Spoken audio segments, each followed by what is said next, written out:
বিপ্লবী ক্ষুদিরাম বসুর ১১৭তম আত্মোৎসর্গ দিবস উদযাপন সোনামুখীতে শ্রদ্ধার সুর। মোরেও তুমি মৃত্যুঞ্জয়ী, মৃত্যুকে করেছ জয়, ভারতবাসীর অন্তরে তুমি আছো চির অক্ষয়।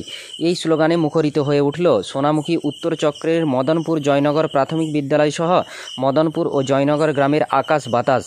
আজ সাড়ম্বরে পালিত হলো বিপ্লবী ক্ষুদিরাম বসুর ১১৭তম আত্মোৎসর্গ দিবস। এই উপলক্ষে বিদ্যালয়ের উদ্যোগে এক বর্ণাঢ্য শোভাযাত্রা ও শ্রদ্ধার্ঘ্য অনুষ্ঠানের আয়োজন করা হয়, যা এলাকার মানুষের মনে গভীর ছাপ ফেলেছে।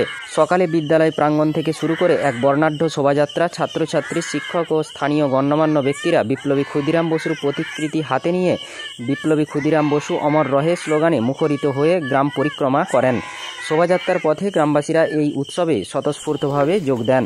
পরবর্তীতে বিদ্যালয়ের সভাকক্ষে বিপ্লবীর প্রতিকৃতিতে মাল্যদান ও পুষ্পার্ঘ্যের মাধ্যমে শ্রদ্ধা জ্ঞাপন করা হয়। এই আয়োজনে ছাত্রছাত্রীদের সঙ্গে শিক্ষকগণও সক্রিয়ভাবে অংশগ্রহণ করেন। অনুষ্ঠানে বিদ্যালয়ের শিক্ষকরা ক্ষুদিরাম বসুর জীবনের বিভিন্ন দিক তুলে ধরেন। তার সাহস, ত্যাগ ও দেশপ্রেমের কাহিনী শুনে ছাত্রছাত্রীরা মুগ্ধ হয়। বিশেষত একবার বিদায় দে মা ঘুরে আসি গানটি সকলের মনে গভীর আলোড়ন সৃষ্টি করে। এই গানের মাধ্যমে ক্ষুদিরামের আত্মত্যাগের মহিমা যেন নতুন করে প্রাণ পায়। বিদ্যালয়ের প্রধান শিক্ষক আনন্দময় ঘোষ তার বক্তৃতায় বলেন, ক্ষুদিরাম বসু শুধু একটি নাম নয়, তিনি সাহস, ত্যাগ ও নিঃস্বার্থতার প্রতীক। তিনি জীবন ও মৃত্যুকে পায়ের ভৃত্য করে স্বাধীনতার স্বপ্ন দেখিয়েছিলেন, যা পরবর্তীকালে বাস্তবে রূপ নিয়েছে।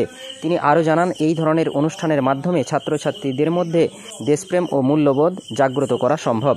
তরুণ প্রজন্মের কাছে ক্ষুদিরাম বসু এক অনুপ্রেরণার প্রতীক হিসেবে চিরকাল বেঁচে থাকবেন। এই আয়োজন শুধুমাত্র ক্ষুদিরাম বসুর স্মৃতির প্রতি শ্রদ্ধা নিবেদনই নয়, বরং তরুণ প্রজন্মকে দেশের জন্য ত্যাগ ও সাহসের মূল্য শেখানোর এক প্রয়াস। মদনপুর ও জয়নগরের বাসিন্দারা এই উৎসবে অংশ নিয়ে বিপ্লবীর আদর্শকে পুনরায় স্মরণ করেন। এই ধরনের আয়োজন ভবিষ্যৎ প্রজন্মের মধ্যে দেশপ্রেমের বীজ বপন করবে বলে সকলে আশাবাদী। বিপ্লবী ক্ষুদিরাম বসুর ১১৭তম আত্মোৎসর্গ দিবসের এই উদযাপন সোনামুখীর মানুষের হৃদয়ে এক অমলিন স্মৃতি হয়ে থাকবে। বিপ্লবী ক্ষুদিরাম বসু অমর রহে, এই ধ্বনি যেন প্রতিধ্বনিত হয় প্রতিটি দেশপ্রেমিকের অন্তরে। বাঁকুড়ার সোনামুখী থেকে ইনামুল ভূঁইয়ার রিপোর্ট, নিউজ 10 বাংলা। তিনি আমাদের দেশ মাতৃকার স্বাধীনতার জন্য